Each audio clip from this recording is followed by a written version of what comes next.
Hey y'all, hey, good morning. I'm fashionably grateful, and this is what I mean by when I say I'm doing Instagram workouts. I just go on Instagram and I see something that looks like something that I may be able to do and I try it. Y'all, the squat is struggling, okay?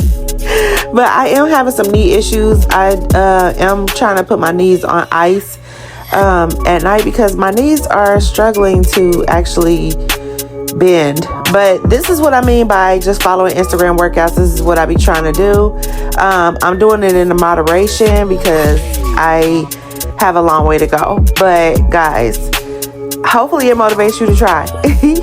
I don't want to look like him, but I definitely want to look like a slimmer version of me, and not too slim, but definitely want to see some muscle definition and some lifting in places that I want to be lifted at. All right, guys, but yeah, I hope this motivates you as well. My outfit of the day is actually going to be from, I believe it's, you know what, I don't even think this is Fabletics or anything. I think this is just an outfit that I either got from Shein or Fashion Nova. So I don't really have a link. I need to start getting links for Shein and Fashion Nova though, because I definitely have those too.